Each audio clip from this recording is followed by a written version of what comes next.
Hey guys, good morning. We are on Thursday, week 6, day 2. So, final week of this little cycle that we're doing here. For today, we've got our interval based work, which I will talk about in a second. But first, to get you into your warm up, we've got our little pre run mobility, and then we'll do some line drills as our warm up. So, first of all, we're going to start with 2 rounds of some cat-cows. So from a quadruped position, so hands and knees, knees right underneath your hips, hands right underneath your shoulders. We're just going to go through a little spinal flexion and extension. You can have your toes tucked under here, or you can flatten them out, kind of depending on what you need. From here, we're going to drop the belly, try to look up towards the sky here, and then pull your belly button up and in, and then kind of round out through the spine. So think about these as a slow and controlled movement instead of just kind of going in and out really quick. No twerking in these positions. So think controlled cat cow. Should really feel good to get you guys get your spine started to get loose. From there, we're going to take it into our quadruped hip cars. So we're going to stay in that hands and knees position. As we've been doing this, this is also a slow and controlled movement, so it's not really fast hip circles. I'm going to think with a neutral spine, I'm going to try to bring, say, my left knee up towards my chest, and then kind of fire hydrant out to the side, fighting to keep hips square, then rotating it around behind. The bottom of the foot comes up towards the ceiling, knee comes down, and then I'm going to control it right back in to start.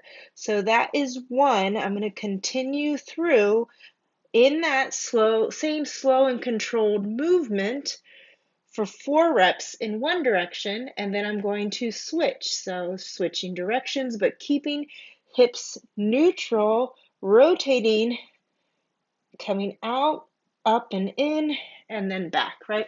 So again, those are not fast, quick hip circles. You can do those later if you feel like you need to, but for now, just starting to open up that hip joint.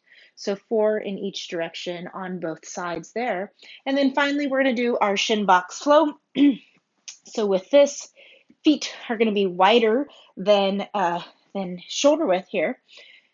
Hands can come behind you to support, or they can go out in front if you've been doing these fairly consistently. Shifting to one side, trying to get knees to touch the floor, back to center, shifting to the other side.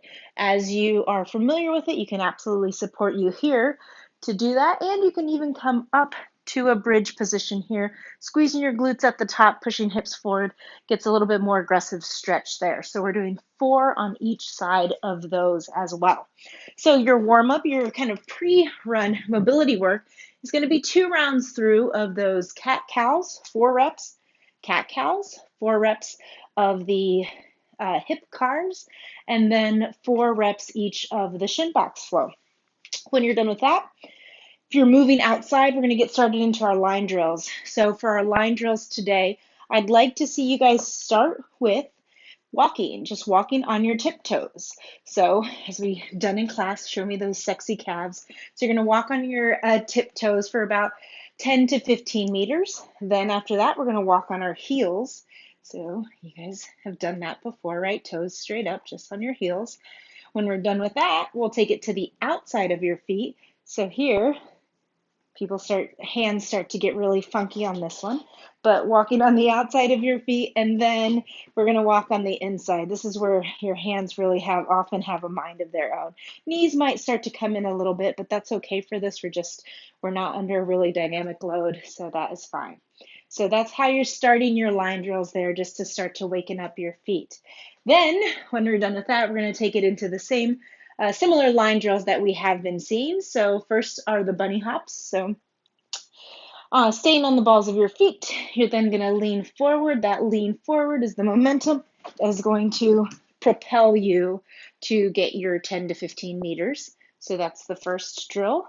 After that, after those little bunny hops, we will take it into your figure 4 drill. So we're thinking about kind of high knees, figure 4, quick turnover of the feet. So when you do switch, you're not looking to stay slow and switch. You're thinking driving that knee right up out in front for that figure 4. Then we're going to go into a little high skipping. So for these now, we're going to look to get distance. That opposite arm might lead up to help you get some height on these. So we're trying to get some explosiveness out of the legs now because we do have some sprints coming up.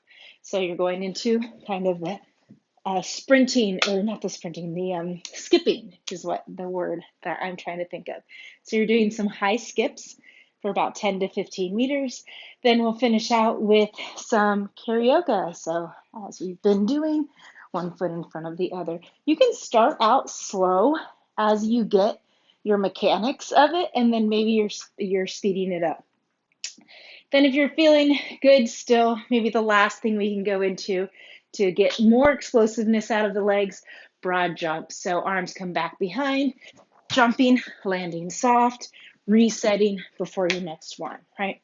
So for those 10 to 15 meters, just something to, again, start to really get your legs ready for your hill sprints that you have today. So back in week 3, we did hill sprints.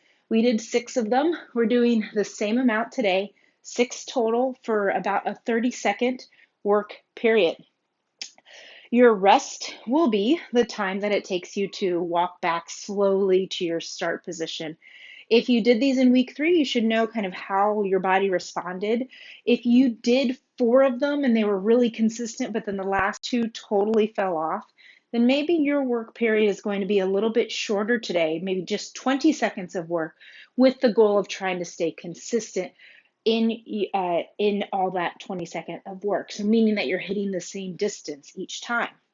If you were here in week 3 and you did it successfully, then great. I encourage you guys to try to pick the same hill that you used in week 3.